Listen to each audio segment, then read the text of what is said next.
എങ്ങനെയാണ് ലോകോത്തരമായ രീതിയിൽ കേരളത്തിന്റെ വിദ്യാഭ്യാസം വളർന്നു വന്നത്? എങ്ങനെയാണ് നമുക്ക് ഈ രീതിയിൽ ഈ കേരളത്തെ നയിക്കാൻ സാധിച്ചത്? യാദൃശികമായി സംഭവിച്ചതൊന്നുമല്ല, തലയിലെഴുത്തുകൊണ്ടുമല്ല. 1957 ഇന്ത്യയുടെ ചരിത്രത്തിൽ, ലോക ചരിത്രത്തിൽ ആദ്യമായി കമ്മ്യൂണിസ്റ്റ് പാർട്ടി ഒരു ഗവൺമെന്റ് പാർലമെന്ററി സംവിധാനത്തിന്റെ ഭാഗമായിട്ട് രൂപീകരിച്ചു.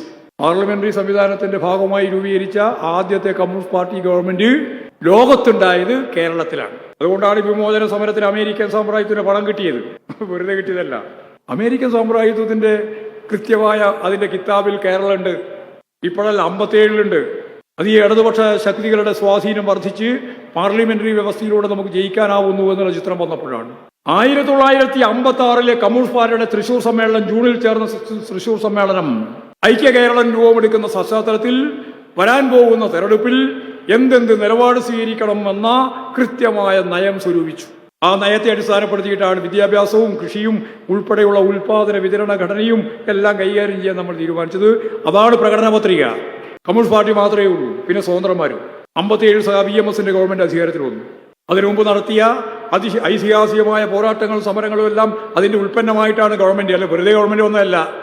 ആ ഗവൺമെന്റ് പറഞ്ഞു 1957 ഏപ്രിൽ 5 സത്യപ്രതിജ്ഞ ചെയ്തിട്ട് 5 കഴിഞ്ഞിട്ട് 11-ാം തീയതി, 6 ദിവസം, 11-ാം തീയതി ഇന്ത്യയിൽ ഒരു സംസ്ഥാനവും നടപ്പിലാക്കാത്ത ഒരു പദ്ധതിക്ക് ഓർഡിനൻസ് വഴി കൃത്യമായിട്ട് രൂപം നൽകി. ആ ഓർഡിനൻസിന്റെ പേരാണ് കുടി ഒഴിപ്പിക്കരുത് എന്ന ഓർഡിനൻസ്. ഒരു കുടികിടപ്പുകാരനെയും കുടിയാനെയും ഭൂമിയിൽ നിന്ന് ഇനി ഒഴിപ്പിക്കരുത്. ഞാൻ നേരത്തെ പറഞ്ഞില്ലേ, സനാതനത്തിന്റെ പേര് പറഞ്ഞ് നടക്കുന്ന ആ കാലത്തെ മനുഷ്യന്റെ അവസ്ഥ. വെച്ചുകാണലും കങ്കാണിയും നൂരിയും മുക്കാലും വാശിയും വണ്ണാത്തി മാറ്റി മുടക്കലും കല്ലും തോലും വെച്ചുകെട്ടലും അതുപോലെ തന്നെ കൂലിയാൻ ഉൾപ്പെടെയുള്ള അടിമതുല്യമായ പാവപ്പെട്ട മനുഷ്യന്റെ അവസ്ഥയിൽ ഇടതുപക്ഷ ഗവൺമെന്റ് അല്ലെങ്കിൽ കമ്മ്യൂണിസ്റ്റ് പാർട്ടിയുടെ നേതൃത്വത്തിലുള്ള ഗവൺമെന്റ് 11-ാം തീയതി കൊണ്ടുവന്ന ഓർഡിനൻസിൽ പറഞ്ഞു, ഒരു ജന്മിയും ഒരു ഭൂപ്രഭുവും ഇനി ഒരു കുടിയാനെയും കുടിയിറക്കരുത്. നിൽക്കാൻ ഒരിടം കിട്ടി. നിൽക്കാൻ ഇടം കിട്ടിയാലാണ് തൻ്റെ ഇടം. തനിക്ക് ഇടമുണ്ടാവുമ്പോഴാണ് തൻ്റെ ഇടമാവുക, തൻ്റെ ഇടിയാവുക. അങ്ങനെ ഒരു മനുഷ്യ തൻ്റെ ഇടം രൂപപ്പെട്ടു കേരളത്തിൽ. ഇന്നും ഉത്തരേന്ത്യയിൽ അതില്ല. ഇന്ന് ഇന്ത്യയിൽ ഏതെങ്കിലും സംസ്ഥാനത്തിൽ 57 പാസാക്കിയ ആ കുടികടപ്പുകാരന്റെ, ആ ഭൂമി കൈവശം വെക്കുന്ന മനുഷ്യന്റെ, കൃഷിക്കാരന്റെ സ്വത്ത് സംരക്ഷിക്കാനുള്ളൊരു നിലപാടില്ല. ഇന്ത്യയിൽ എവിടെയും ഇപ്പോഴും ഇല്ല. അതുകൊണ്ടാണ് 30 കോടി മനുഷ്യർക്ക് ഇന്നും തെരുവിൽ കഴിയേണ്ടി വരുന്ന അവസ്ഥ വരുന്നത്. ജീവിക്കാൻ പറ്റുന്നില്ല. ഇത് 1957 ഏപ്രിൽ 11 നിൽക്കാൻ ഒരിടം കിട്ടിയ തൻ്റെ ഇടിയായ മലയാളി. അന്ന് തന്നെയാണ് സഖാവ് ജോസഫ് മുണ്ടശ്ശേരി. സഖാവെന്ന് പറയാൻ പറ്റില്ല, സ്വതന്ത്രനാണ്. AR മേനോനെ പോലുള്ളവരെല്ലാം സ്വതന്ത്രന്മാരാണ്, 6 ആള്. ആ സ്വതന്ത്രന്മാരുടെ ഏറ്റവും പ്രധാനപ്പെട്ട കൂട്ടത്തിലാണ് VR കൃഷ്ണയ്യർ ഉൾപ്പെടെയുള്ളത്. അവരെല്ലാം മന്ത്രിമാരായി. ജോസഫ് മുണ്ടശ്ശേരി പറഞ്ഞു, എല്ലാ കുട്ടികളും സ്കൂളിലേക്ക്. പാട്ടിണി പാവങ്ങളാണ്, പാവപ്പെട്ട കുടുംബം. ഇന്നത്തെ കുടുംബമല്ല 57 കുടുംബം. പാട്ടിണി കിടക്കുന്ന കുടുംബത്തിൽ നിന്ന് എങ്ങനെ സ്കൂളിലേക്ക് പോകും? അപ്പോഴാണ് ഗവൺമെന്റ് തീരുമാനിച്ചത്, ചരിത്രത്തിലാദ്യമായിട്ട് ഉച്ചക്കഞ്ഞി. നിങ്ങളാരും പട്ടിണി കിടക്കണ്ട, സ്കൂളിൽ വന്നാൽ പഠിക്കുക, സ്കൂളിൽ വന്നാൽ കഞ്ഞി കുടിക്കുക. കുട്ടികൾക്ക് കഞ്ഞി കൊടുത്തു. അന്നത്തെ തലമുറയിൽപ്പെട്ട സാധാരണ മനുഷ്യരാണ് 2-ാം തലമുറയെ രൂപം കൊടുത്തത്. അവരേതാണ്ട് വിദ്യാഭ്യാസമുള്ളവരായി.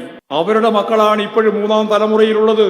ആ 3-ാം തലമുറയിലുള്ള കുട്ടികൾ പട്ടികജാതി, പട്ടികവർഗം, പിന്നോക്ക സമുദായം, മുന്നോക്ക സമുദായത്തിലെ പിന്നോക്ക ജനവിഭാഗം, കർഷക തൊഴിലാളി, കൃഷിക്കാരൻ, ചെത്തു തൊഴിലാളി, നെയ്ത്ത് തൊഴിലാളി, കയർ തൊഴിലാളി, കശുവണ്ടി തൊഴിലാളി, അതുപോലെ ഓട്ടോറിക്ഷ തൊഴിലാളി ഉൾപ്പെടെയുള്ള സംഘടിതരും അസംഘടിതരുമായ ലക്ഷക്കണക്ക് മനുഷ്യന്റെ വീട്ടിൽ ഇപ്പോഴും അഭ്യസ്തവിദ്യരായ യുവതി യുവാക്കളാണ് 3-ാം തലമുറ. ഇത് ഇന്ത്യയിൽ വേറെ എവിടെയെങ്കിലും ഉണ്ടോ? ഇന്ത്യയിൽ അഭ്യസ്തവിദ്യരായ യുവതി യുവാക്കളുണ്ട്. അവരെല്ലാം ഭൂപ്രമാണിമാരുടെ മക്കളായിരിക്കും, ഉദ്യോഗസ്ഥ പ്രഭുക്കളുടെ മക്കളായിരിക്കും, വലിയ സമ്പന്നന്മാരുടെ മക്കളായിരിക്കും. കേരളത്തിൽ ഞാൻ ഈ പറഞ്ഞ പാവപ്പെട്ട മനുഷ്യന്റെ മക്കളെല്ലാം ഉന്നത വിദ്യാഭ്യാസം, ഡോക്ടറേറ്റ്, അതുപോലെ തന്നെ ഡോക്ടർ, എഞ്ചിനീയർ ഉൾപ്പെടെയായിട്ട് വരികയാണ്. അത് ഈ കേരളത്തിന്റെ പ്ലസ് ആണ്. ചിലർ പറയുന്നുണ്ട്, ഈ പറയുന്ന ലക്ഷക്കണക്കിന് ആളുകൾക്ക് തൊഴിലില്ലായ്മ അനുഭവിക്കുന്നതിന്റെ ഭാഗമായി എൻ്റെ ശിരസ് താഴുന്നു. ഒരൊറ്റ ഒരുത്തന്റെയും ശിരസ് താഴണ്ട. എന്തുകൊണ്ട് വേണ്ട? നമുക്ക് ഈ തൊഴിലില്ലായ്മ പ്രശ്നവും പരിഹരിക്കാം. നമുക്ക് ഭൂപ്രശ്നം എങ്ങനെയാണ് പരിഹരിച്ചത്? 1957 കഴിഞ്ഞ് 1967 കേരളത്തിൽ ഇടതുപക്ഷ മുന്നണി ഗവൺമെന്റ് അധികാരത്തിൽ വന്നപ്പോൾ 1969 ഒക്ടോബർ 14-ാം തീയതി ഈ കേരളത്തിൽ കാർഷിക ഭൂപരിഷ്കരണ ഭേദഗതി നിയമം കൊണ്ടുവന്നു. 1969 ഒക്ടോബർ 14 ഏകണ്ടായിട്ട് ചർച്ചയൊക്കെ നടന്നു. ഗൗരിയമ്മയാണ് ആ ബില്ല് പൈലറ്റ് ചെയ്തത്. നിയമം വന്നു, കാർഷിക ഭൂപരിഷ്കരണ ഭേദഗതി നിയമം. ആ നിയമം നടപ്പിലാക്കി കിട്ടുന്നതിന് വേണ്ടി അതിശക്തിയായ പോരാട്ടങ്ങളും സമരങ്ങളും നടത്തേണ്ടി വന്നു. ശരി, രക്തസാക്ഷിത്വം ഉൾപ്പെടെ ഉണ്ടായി.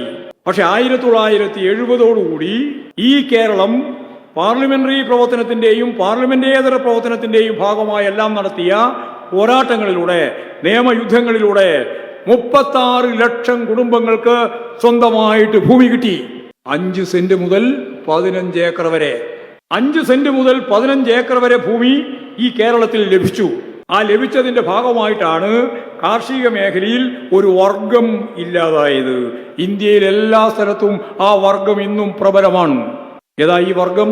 എല്ലാവർക്കും അറിയുന്നത് തന്നെയാണ്. ഒരു വർഗം കേരളത്തിലില്ല, കേരളത്തിൽ മാത്രമില്ല, ഇന്ത്യയിൽ എല്ലാ സ്ഥലത്തുണ്ട്, കേരളത്തിലില്ല. അത് വേറെ ഒന്നുമല്ല, ജന്മി വർഗം. 1970 ജന്മിത്വം അവസാനിപ്പിച്ചു.